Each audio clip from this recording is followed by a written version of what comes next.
Welcome, Braden. Braden Cagle is going to do his fourth session in a series looking at fifth.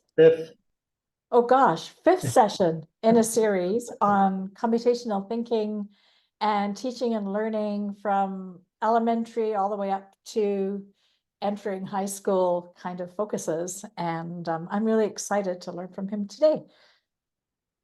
Yeah, thanks, Janet. Let me just share my screen here and we'll get going.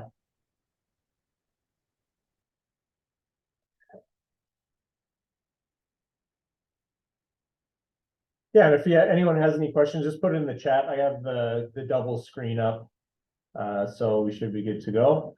Yeah, so this session is all about complex coding projects. So coding projects that might take a while, possibly definitely more than a few weeks, and possibly all the way up to like half a year, like an entire semester, like kind of building off of skills you're learning throughout. So that's kind of how today is all about, how to set those up, what they could look like, some possibilities for rubrics. And I give one example for grade 9, one example for grade 6. And then we'll kind of go from there. But if you have any questions, yeah, feel free to message just in the chat. So I'll do the introduction of my background, then we'll get into computational thinking and what it is. Then we'll do the grade 9 teaching with a project, and then the grade 6 kind of designing an app. And then that's it for today. So yeah, I'm at Victoria School of the Arts. So it's an arts-based school, but I teach science there. So it's nice because they kind of let me do my own thing and nobody really checks in on me, which is good. I can kind of incorporate all these computational thinking ideas into my actual teaching. I'm interested in technology and education. That's what my background is in. And I got a master's from the U of A few years ago with that background. And my goal is to give you an idea for, that should say 2 projects, not 2-week projects, and make sure that they're free. So the goal is to have free projects that you have to do minimal work in order to implement, and you can get going right away. Okay, so computational thinking, it's just a way of thinking about problems. It's more of a habit that you can use to apply to a bunch of different problem sets, not just computers. So the new K-6 curriculum has it explicitly. So for example, my wife teaches grade 1 and they took out colors and put in computers, but they don't even use computers when they're doing computational thinking. For example, one of her classes, she blindfolded one of the students and they were in groups, and the groups that didn't have a blindfold had to guide the blindfolded student through a maze by using instructions. And the students find out very, very quickly what makes a good instruction, what makes a bad instruction. Okay, so these ideas are applicable in a bunch of different areas. They're not just computers. So these are the main ideas behind computational thinking. It's decomposition, also known as chunking. So if you're a teacher, you've done this all along anyway. Recognizing patterns. So being able to see kind of an overview and recognizing small patterns within that and being able to get those patterns working for you. Abstraction. So that's getting rid of anything that you don't need and keeping only the essentials. And then generalizing a solution. So being able to find a solution in one aspect of a problem, and then, hey, that kind of solution can apply, maybe not perfectly, but I am able to use that solution in a different way. Okay, so those are the main principles. Other concepts that are applicable to a bunch of different subjects would include logic, thinking kind of in a stepwise way. This makes this happen. Evaluation. So evaluation is huge. There's no such thing as a solution. There's only ever trade-offs, and that's true with science, with computational thinking as well. you'll have to make decisions, or the students will have to make decisions based on a bunch of different confining factors, so a bunch of different limiting factors. So yeah, you can get a program to run perfectly, but it takes up too much space. So what do you want to make the judgment call on to either make it so it doesn't run so smoothly, or what do you want to get rid of so you have that space available? And then algorithms. So algorithms, that's just following steps. That's following steps in a lab. That's following steps in a recipe. Like if you bake banana bread, anything, any kind of steps that you have to follow, those are just algorithms. Bed mass, following bed mass in junior high. That's an algorithm that we teach the kids, although we don't call it an algorithm. Well, maybe some people do, but that's not how I was taught it anyway. And then these are the different ways that the students can approach these problems. Lots of tinkering. So a lot of, okay, let's see what happens. Let's find out. Like lots of, that's just good in general science as well. You have creating, so making something new. Debugging, so solving problems, figuring out, oh, if I change this one thing, can it help me find the bug in the problem? Persevering, so sometimes this stuff can get pretty difficult, and learning that persevering skill can help them in obviously way more aspects in life other than just helping with computers. And then collaborating, working well together, working in stressful situations, working on a deadline as a team. These are all things we really want our students to have. So I'll use a physics example just because I was a physics guy. So this is traditionally like how I would teach physics. I would stand at the board, I'd write all this stuff on the board, and then I'd give them a worksheet, right? So like still, like that's, if you're under time constraints, like if I'm teaching Physics 20 in summer school, absolutely, that's the way I'm going. That's the way I'm comfortable. That's works really well for large amounts of people. And it works for like, it's known to work, right? So that's the traditional method. So like if I was to calculate speed of a boat, I would take find the velocity of this part of the boat going up, and then I'd take the velocity of the river, and I'd have to add those together and use trigonometry. And then I'd be able to find the total speed. Right, so as this boat is going, it would move diagonally because the rower's going one way, the river's going the other way. We add the components. So that's a traditional Physics 20 concept, right? And then normally, if I wanted to change that up, you know, rather than a rowboat, I'd have a sailboat. And it's the exact same problem. It's just with a slightly different boat. But otherwise, you're still calculating the components, right?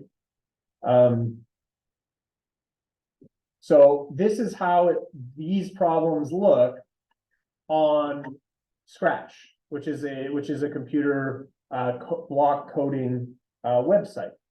So this is, we are adding in the accelerations based off of the direction, the sine of the direction, the cosine of the direction. So this is just trigonometry.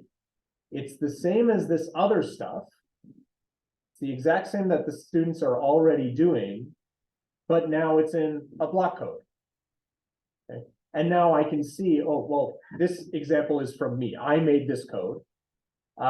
It took me a shocking amount of time to figure out that this is how to make the code.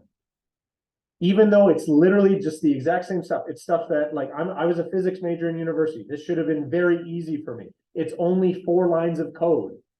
And it still took me 2 hours to figure out how to do. I thought I knew physics before, but having to actually do this stuff as coding really makes you operationalize your learning in different ways that you might not have thought of before. Sorry, I'm still at school. Okay, so that's an example. So same idea with 2D motion. These might be the worksheets that you give them. And then this is, you're adding components. We're adding components here, left arrow, right arrow. And then this one, we're still just adding components in the X direction. adding components in the Y direction. This took me less time. It only took me an hour and a half to figure out these 3 lines of code. But after doing it, it made so much sense to me, more intuitive sense than I had before.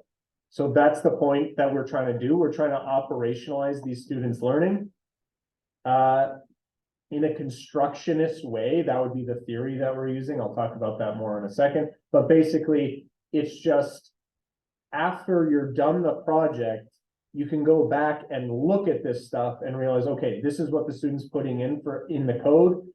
They clearly understand how to add components because that's what the code is showing, right? And so you're not actually having to mark a bunch of stuff. You can just mark the code as the artifact. Okay, so then there's the equal and opposite stuff, which is also just more curriculum that the students are doing. This is the game that I designed. I'll just show you really quickly. The whole idea, I wanted to make a physics-based game. So I wanted to make Asteroid, if you guys remember Asteroid when you were growing up. I wanted to make an Asteroid, but a realistic version. So this is my Asteroid, but it's realistic. There's no sound because there's no sound in space.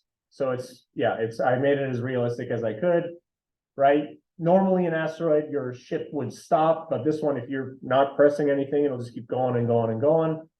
Every time you shoot a bullet, it makes you move. So if I were to, if I just keep shooting bullets, it'll make me go backwards. That's equal and opposite reaction, right? And then also there's no asteroids, you'll notice, and that's because asteroids in asteroid belts are millions of kilometers apart. So you'd most likely just fly right through an asteroid belt. So I'm getting a bunch of different stuff for physics. Oh, I'll show you that, Abby. I'll show you how to get the scratch code. Don't worry. I'll show you all of that step by step.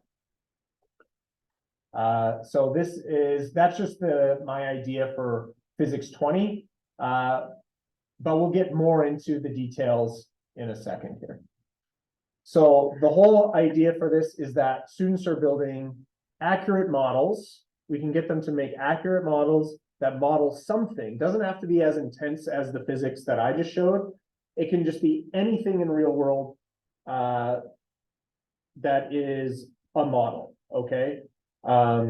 So what's nice about this is that it's differentiated based on what the students are interested in. So I'm interested in physics, so I picked that. I think space is cool, so I made that whole thing based on that.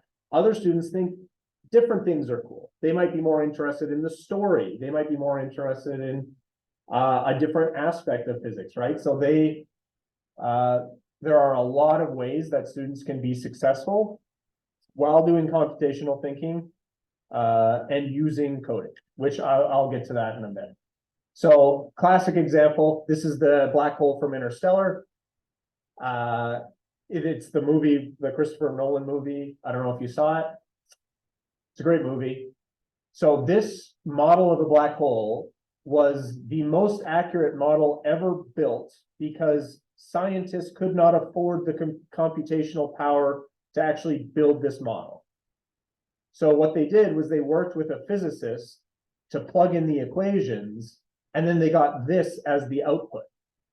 And based off of this model this physics model that they made, they were able to actually publish a bunch of studies just based off of the computer model.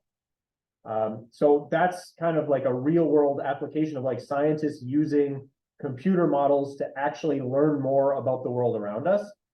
And then this was before the next picture I'm about to show you. The next picture is the first ever picture of a black hole that scientists got, and that's it. It's a little blurry, but it's 53 million light years away, so you can understand why it might be a little blurry. It's not even in our galaxy. But you can see there's literally like an outer ring that's glowing inside of a dark spot, which is exactly what the prediction was. So this is like real world modeling using computers and computational thinking to get something real. Okay, so what we are going to be doing is constructionism. So rather than making models like this in the class, they're going to be making models that look like this, where it's coding and then they do something with the code to show their learning. Okay, So this is the first project. Okay. So this is how I would get started. So this is a grade 9 project. And the project goal is to get the students to teach something with teach something with their product. Okay. So this is the first step. So this is how the general organization for all of these kind of coding projects, it's going to be the same. So in order to get the basics, students will have to do some prior coding. So in order to do that, I would recommend going to code.org. So code.org has something called an express course, which I'll go and show you in a second. It has all the stuff necessary to get the very basic stuff out of the students. Okay, so that's the first step. I'll come back to that. Then you're going to introduce the project and rubric. Then you're going to let them work on it and then teach them things as they go. Then you're going to have a testing and feedback day. That's the most fun day, because then the students are playing everybody else's game. They're getting feedback. They're changing things. They're adapting things. They're doing multiple iterations. It's really cool to see that. Finally, it's a presentation where they go up and show what they've been making, and then a reflection after. So the reflection kind of reifies that knowledge and gets it a little bit more concrete. So this is a lot. This is like a lot that's going on here, right? This is a big project. What I find has been helpful is to collaborate with other teachers. So, for example, the project that I did that I'm going to show you, it had to do with the electricity unit in grade 9 science. And it was me, and I partnered with a math colleague. So the math colleague, we both did coding work in class. The math colleague was hitting different outcomes, but I was able to hit both outcomes from each class because of what we were doing. Okay, so let's get started at the very basics. Let's do the code.org stuff. Okay.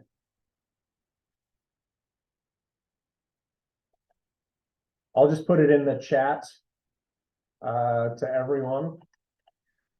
So everyone can kind of go and see. It's pretty simple. So this is what it kind of starts off with. This is what it looks like as it starts. I'm not worried about signing it. So for this, it starts off very, very basic. Okay, it's so basic actually that there's an option to do no language. So you can just do picture blocks instead. Okay, so I'm just on lesson 1, number 2, because the first one is just a video explaining what's going to happen. So all I do for block coding, it's very simple. For this one, I'm trying to get the bird to hit the pig. So I'm just going to drag and drop and then press run. And there we go, done. Okay, and the nice thing is that it actually shows the code. So in Python, which is just a coding language, it shows what the code was that I put in.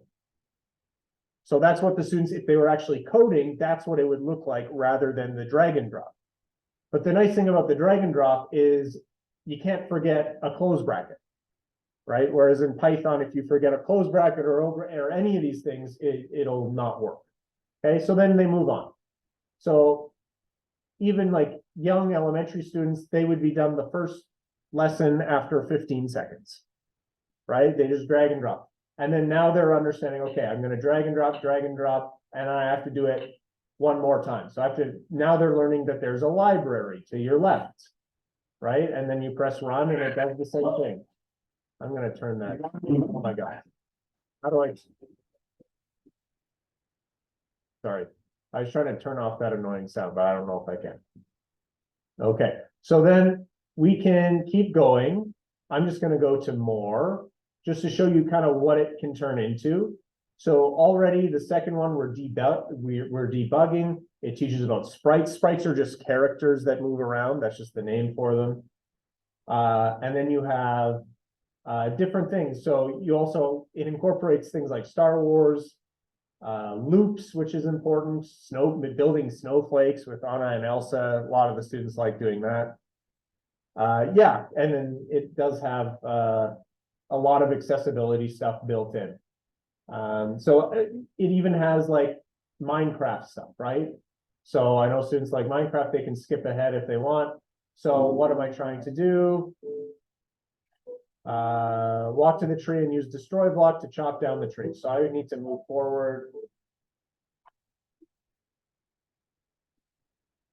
2 blocks, it looks like, and then I'm going to destroy, and we'll see what happens. Did I do it?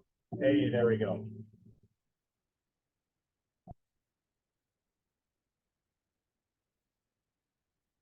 Just going to get out of that because of the haunting music. Okay. So this is really good at showing. I'm just going to go back to the lessons. It's really good at progressing like very tiny steps in between each one. And you don't have to do all of them. Okay, so it's an express course, so it has all this stuff, but you don't need to get all this stuff in order to have students make a meaningful project, right? So I'd say like, if you can do if or else loops, like you can choose which one. What I mean by that is if you create a teacher account, you can take an express course, take out the stuff that you don't like, re-upload the express course, and it'll be like Google Classroom, where the students just sign in, get the code, and then enter it in, and then it's just all there for you. Okay, so all the students have what they're supposed to do. You can look and see all the students where they are in the course. So that's really nice. You can kind of check in, see if anyone's falling behind, see if anyone's already done and can help other people. So this is really great. They update it every year. They don't have a 2024 yet. But yeah, this would be really a great place to start for the students if they've never done it before. Okay. Okay, so going back to here. So ideally, the first thing that the students would do is work through a bunch of these little mini lessons. It shouldn't actually take that much time. Each lesson, depending on how difficult it is, at the beginning, the lessons are very, very quick. Near the end, it's a little bit more complicated. But it shouldn't, yeah, depending on how many things you keep in, how many things you don't, it shouldn't take that long. Then you're going to introduce the project and the rubric. So here's the project that I introduced to my grade 9s. Right? So they had to do electricity. So they had to make a game, create a video game or computer program that demonstrates your understanding of electrical circuits while using teamwork and problem solving. Okay, so the game can be as simple as or as complex as you like, as long as the criteria are met. So here are the learner outcomes that they're picking. So here's the math learner outcomes that they had to pick, and here are the science learning outcomes that they got to pick. So they had to pick 3 out of these and then 1 out of these.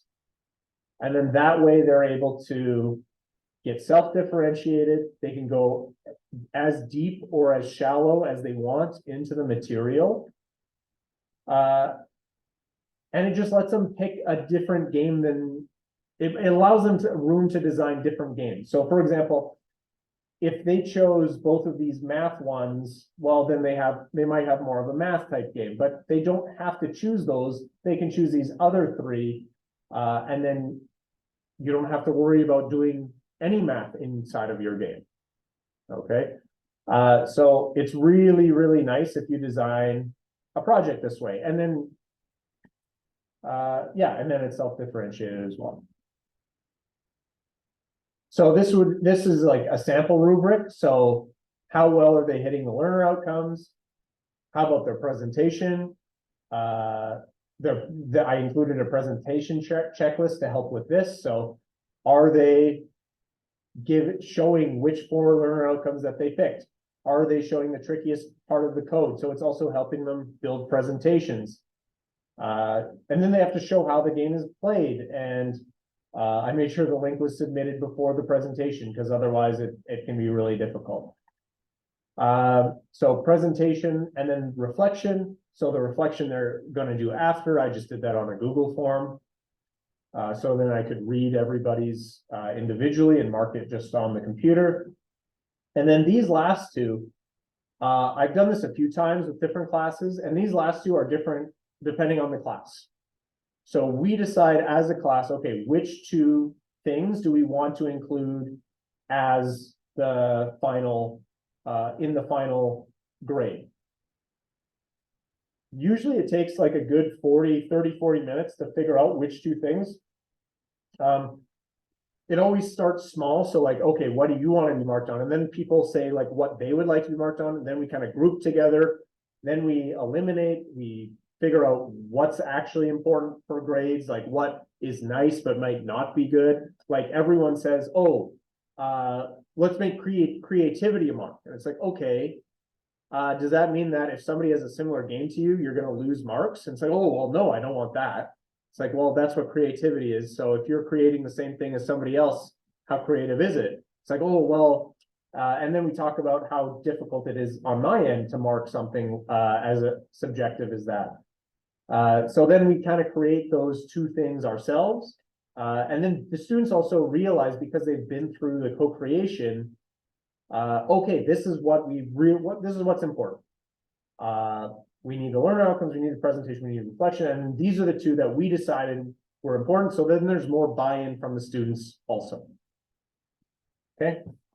And then what works really well in this is that on feedback day, the students get a bunch of these, and then as they play the games, they're filling it out for their classmates. But it's not a final mark, it's just a feedback day. So as they fill them out, and then there's a place for comments here in the bottom. As they fill them out, they give them back to the groups. And then the groups know like, okay, this is what's good about it. This is not what's good about it. This is where we need to improve. This is where we don't need to improve. And then they have more time to go back and do another iteration that they feel, that they can feel more happy with as a final product. So I would do this probably like 1 week out, 2 weeks out of the presentation, just to let them figure out the final few missing pieces that their project might have. Right?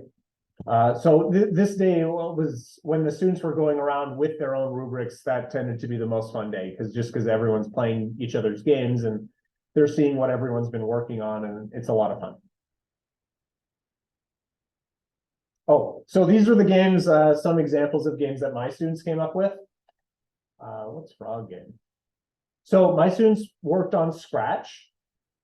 So Scratch is, let me just put the link in here. So Scratch is just a free block-based coding. So it's very similar to code.org. It works the same, except that it's open so that there's no, you can see all the blocks right away, and you can do kind of whatever coding that you want to do. So rather than teaching you, it's just like an open sandbox. Okay, you've done code.org. Now use Scratch to make your final product. So this is the game. Oh my gosh. This game went, they did a pretty good job. It was more like a story game. So here's this frog. It's showing you a circuit. It's explaining the parts of the circuit. And then you have, at the end, there's like a multiple choice test to move on to the next level. Okay. And then it explains. So this is the goal. It's meeting the goal. It's teaching someone else about the circuits. And then the next one. Yes, immediate death. This one's teaches more about safety. So we have a sprite here talking about safety, changing backgrounds, moving sprites. And then this lady dies, unfortunately, because somebody left an electrical outlet. And then there's Tombstone, and then here's the Scratch Cat coming to talk about safety and how to fix the wire. So now we're dragging and dropping which one would work in this circuit. Right? So which one of these is going to work? And then that's it. And then they move on to the next level, and on and on. Which one's Robot Factory? I haven't seen this one in a while.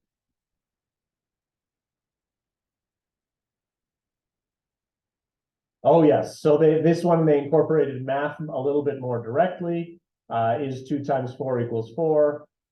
And then it moves on. Next stage. Okay, next stage. Oh, there we go. So click and hold to drag me. Do I drag here? Do I drag there? Okay, how do I get, and then the goal is to finish the game with a score over 3. So I'm already at 1 because I got the first question right. So there we go. So there's another example. And then this one is a little bit different, a little bit trickier. Where you have the cat and you have to jump over the you have to get to the green wall, but every time you hit the lightning bolt, you die. It's really tricky to actually get. That was one. Oh, almost. Okay, let's see if I can do it. No. Okay, that's okay. They were able to do it pretty quick, but I guess I'm just getting old. So you can make a side scroller with Scratch, and it still works. So these are some of the reflections that I got after. So obviously these are all at different levels. This one would be like, excellence, and then we have different levels, but each one, even though they're at different levels, they're showing important things about their learning after they did it. So in this case, this is a lot of reading, but it talks about issues with controlling variables, replacing sprites, limitations of Scratch. So a lot of times that'll come up like, oh, Scratch, I don't like the way it deals with sprites. That's like the most common complaint. And then they highlight their computational thinking using their artifact as evidence. Okay, so that's pretty impressive. That's like actually constructionism. We're using the artifact, we're looking back on it as a way to talk about our learning. Right? And then here's like comment that doesn't go into as much detail, but it includes the learner outcomes explicitly in the reflection. So that's really, really nice. And then what is something what is something your group could have done better? And it mentions the importance of planning. Could have added more questions, made our game longer. Lots of good stuff in all of these. Even though they're all at different levels, you're still getting something good out of the students. Okay, any questions about the first bit here? About that first project? Chatting me here. I think it's really cool that you're having them do those reflections. I think that whole idea of metacognition is so important across all subject areas, and especially with something like computational thinking, because it's so new as a named concept for people to be able to have those reflections and to be able to think, okay, this is how I am using computational thinking in order to address this challenge. That I think that helps develop them as better thinkers, which is something that will then transfer to other subject areas and other things that they do. Oh yeah, definitely. Yeah, for sure. Well, that's the hope anyway. Okay, so for this next one, it's grade 6. Again, the organization for these projects is the same. Get them to get that background knowledge, introduce the project. As they're working through the project, you're teaching them things about the subject. So for example, for that first one with the electricity, I introduced the project before we had even gotten to how to make circuits.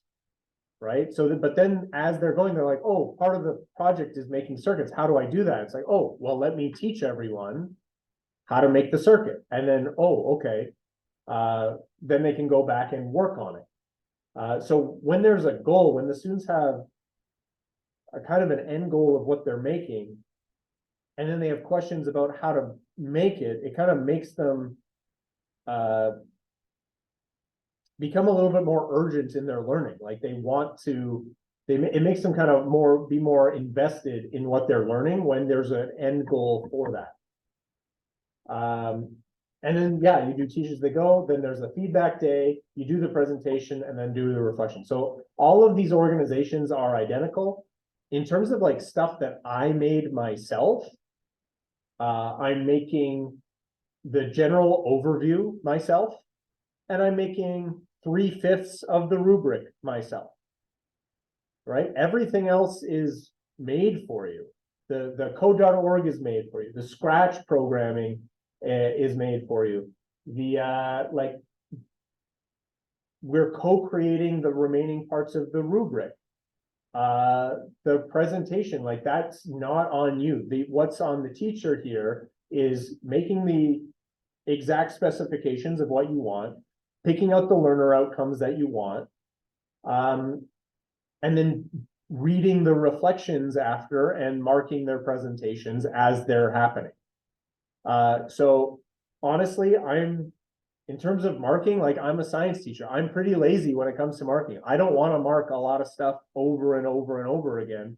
I find that doing it this way, it really, even though it's a large project, you're able to mark a lot of it pretty easily. Okay, so moving on. So in grade 6, what's nice about grade 6 is that the outcomes for computational thinking are their own outcomes. So in junior high, I had to kind of coordinate, okay, well, I'm making this project, but I really have to incorporate all these other aspects of science and math in order to make it worthwhile. In grade 6 and K to 6, you don't have to do that. It's all like it's in the curriculum. So you don't have to incorporate another subject. You can just make it about this subject.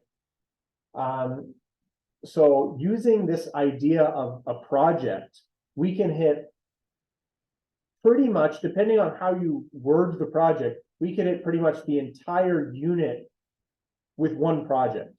We can hit all the knowledge outcomes, everything else with almost with one project. Okay, so for example, it talks about information is data that is organized to be useful. Okay, it's talking about abstractions again. It's talking about impacts that may of technology that may be intentional or unintentional. Okay, it's talking about computational artifacts are made to address societal needs and wants. Okay, then it's talking about specific things inside of. It's talking about specific things inside of the coding aspect. So conditional structures. Well, that's code.org. Code.org had conditional structures built right in there. You don't even have to teach it. It's just there. You can test it and you can check it later, but you don't have to like explicitly go on the board and try to teach loops and if then else statements. It's all there for you. And then like sequence structures, same idea.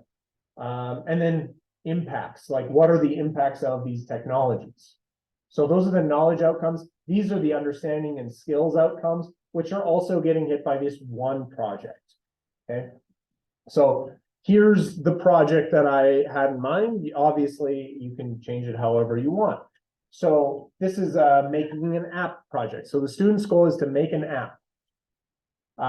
So in order to make an app, you have to do research or survey in order to figure out what app you want to do, what app would have interest in other students.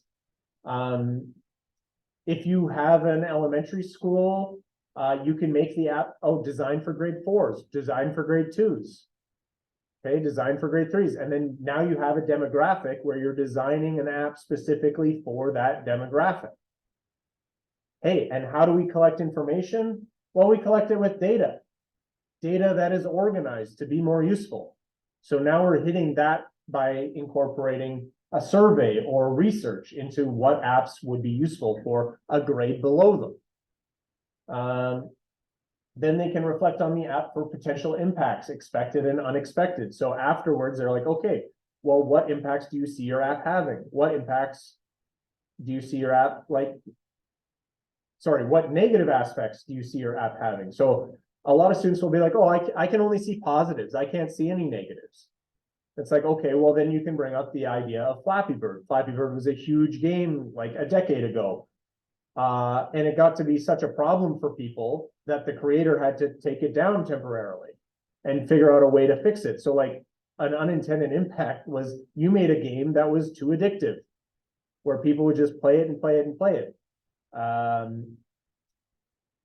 So there are always unexpected impacts of whatever they design, even if it's as simple as getting a bird to go in between a bunch of pipes by pressing your screen, and that's it. It still can have unintended consequences, which again, you're hitting the curriculum right there. It's explicit. So here's a sample starting point. This is, you're building an abstraction. So they're building, this isn't necessarily a game, but this is an app. It's a clock, right? So let's go to the clock. This is definitely something grade 6s could make. I didn't make this. This is I just found this. But what hour is it? Well, it's 4 o'clock. Okay, press enter. What minute is it? It's 42. Okay. What second is it? I'll type 0. And then here we go. The clock is working. We have an abstract app that is obviously it's from something else. It's from a clock, but it still is it's still an abstraction of a real clock. They had to pick, what things do I want in it? What things do I not want in it? Okay, is this suitable for a grade 4 student? Is it accomplishing what I want it to accomplish? Is it keeping track of time? Well, yeah, it's doing a pretty good job. And what's really cool is that you can actually see inside all of these other things, and it'll show you, okay, this is the code. It's very simple code for the second hand, for the minute hand, for the hour hand, right? All this stuff is not crazy long. Like that's it. All of what I just showed you was the entire code for the whole thing. So you can imagine what students might come up with if they have 1 month, 2 months, however many months you want to do this for. It's an entire unit in grade 6. So whatever you want to plan for, the students can create it and make it and do a bunch of iterations, right? Like if I was designing this for a grade 4 student, probably not the right app. But hey, if I want to keep track of how long I'm on a web page for, you know, that could be a potential use. So it's just really cool to see what students can come up with. Oh, that still flying. Okay. So here are the knowledge outcomes again. Just through the different steps, these are how we're hitting all of those outcomes. So these steps, information is data that is organized to be more useful. That's brainstorming. Abstractions can make daily life easier. Okay, so what app did you make how did it make daily life easier? Right, that's the whole point of the app. The whole point of an app is to make life easier in general. Computational artifacts can be designed to address societal needs and wants. Well, you did the survey. What did society want in this case? Right? How did you meet that need or want? And then while you're creating and building, you're making an abstraction. You're determining what to get rid of, what to keep. You're using coding. You're doing the actual coding required to make something. And then in the reflection, you're doing impacts of technology. You're doing personal, social, environmental, economic impacts that your app might potentially have. So you're getting all of these aspects through one project, one kind of thing that the students are doing, that you can end up hitting a lot of stuff, potentially an entire unit of grade 6 computing science. Okay.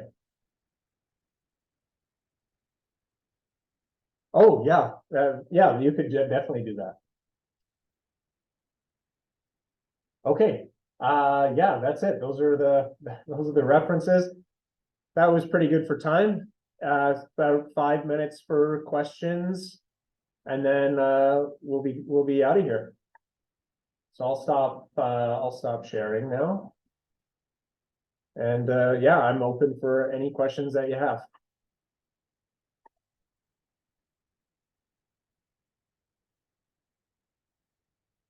Alternatively, you can just go on the code.org website and just play around and do like a bunch of the stuff, and you can see like how simple it is. Even if you've never been interested, you can barely operate a phone, you can definitely work through the code.org website.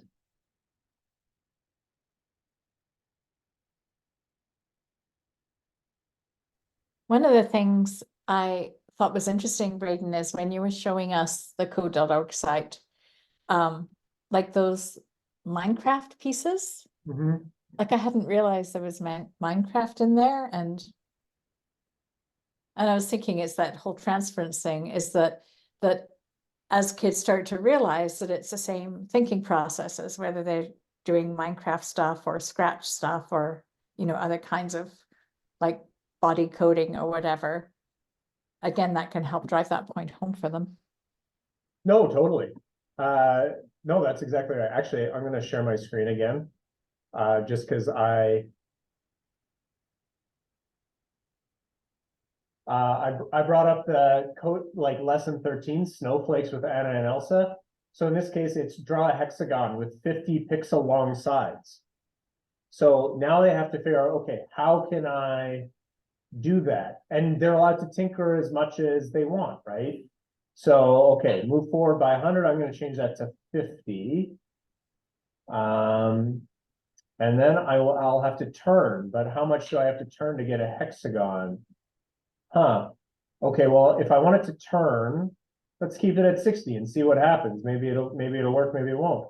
But after I turn, okay, well, then I'll have to move forward again. Okay, but then I'll have to turn again. Hey, I see this pattern. Move forward, turn. Rather than keep repeating that, I'm just going to use this repeat block. Put this inside of here, and let's see what happens if I repeat it 6 times. And this is all about tinkering. Like, there's no mistakes. I'm not going to, like, if it doesn't work, I'll just fix something. Let's see. Oh, there we go. So it works. And then it shows the code. Okay, so if they're interested in this kind of thing, they can figure out, okay, what does this mean? Can I figure out what a variable count is equal to 0, counts less than 6, count plus plus? Will I be able to figure out what that is? Okay, and the nice thing too is that even if you did just repeat this over and over and over, I wonder if I can, will it let me copy? Sometimes Scratch will let you copy paste. I don't know if this will. Oh, it'll let you copy paste one thing at a time. That's annoying. Okay. But let's say I just keep, okay. Move forward, turn right, move forward, turn right, 1, 2, 3, 4, move forward, turn right, and then all of these are 50. So the nice thing about this is that it will let you move on. Oh, I forgot one more. But anyway, the point was that if you do coding that way, step by step, it will definitely let you move on. But rather than be a dark green up here, it'll show as light green. And what light green means is that, yeah, you successfully built the code, but it could be done in a better way. It could be done in a more efficient way. Okay, because students, a lot of times students don't realize when you're running code, you want the most efficient code possible, because otherwise that's how we get laggy things. That's how it takes a long time for apps to run, is because they're running through, the computer has to run through all this code physically. It's a physical process on a hard drive. So they have to go through and like the computer actually has to do it. If it has to run through 20 lines of code, that's going to be way longer. It's going to take a lot longer of a time than just repeating. Now we have 1, 2, 3 blocks, and we're doing the same thing. Okay, so then we're on to the next one. After your hexagon, turn right by 60 degrees, then draw a line that's 150 pixels long. Finish by putting Elsa back to the center of the play area using jump to the middle center position. Okay, so it just tells me what to do and introduces a new block. And if I wanted to, I could just start playing around. Oh, what does this block do? It sets the color of the line. Well, that's interesting. What happens if I set the color of the line to green instead? Well, what happens when I run it? Hey, now it's green. I'm not right because I'm not doing what it says, but hey, that's what tinkering is all about. Right? It's doing all this stuff and just saying, oh, well, what happens if I change this, get rid of this color block and change and put in a random color instead? Okay, well, let's see. Okay, well, now each side has a different color. That's kind of cool. It has nothing to do with what it's asking, but I'm still tinkering and I'm still learning about how to build code.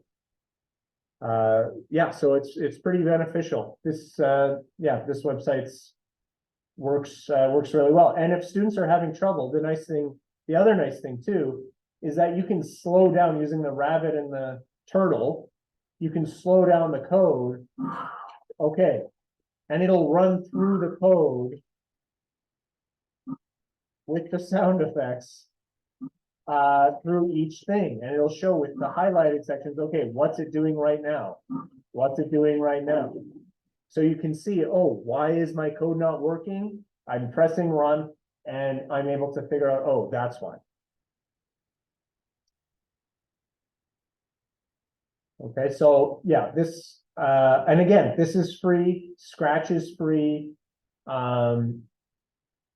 There's, on code.org, it also has something called like hour of code, which you can do with just an hour where the students play games similar to this. And they just get an experience for it. So even if I'm not doing a project with them, I'll do it right before Christmas is like the last class before Christmas. Okay, go into Hour of Code. The link's on Google Classroom, and that's what you're doing today. And honestly, it's so nice when all the other classes are busy watching Elf and like eating candy, and then your class comes in, and then they're actually doing something that they're learning. Like that class is usually like, maybe this is bad for me, but it's usually one of the most like engaging classes that I have all year, because the students just get sick and tired of watching movies all day. But yeah, it's 8:54 now, so if anyone has any questions, feel free to ask, but I don't want to keep you all the way till 5 if you don't want to.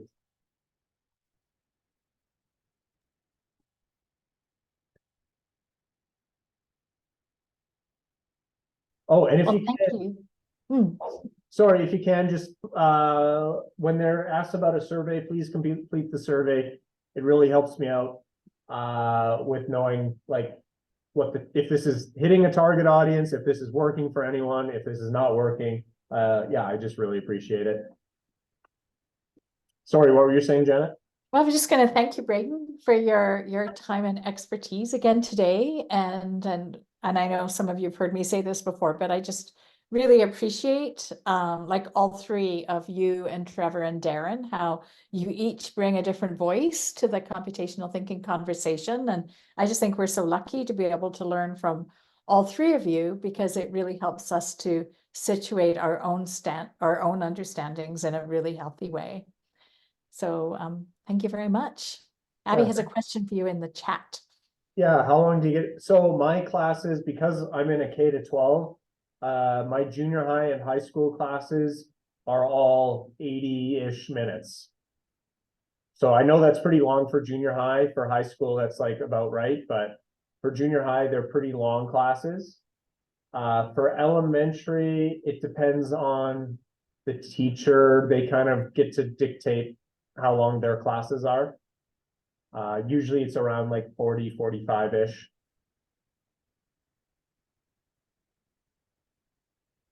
Eighty minutes with junior high is quite a long time. So usually it's like not just doing one thing. Like for these projects for my grade nines, it would be like, okay, half the class we're learning or taking notes or we're doing something, and then the other half is like, okay, now get to coding, and it like breaks it up really nicely.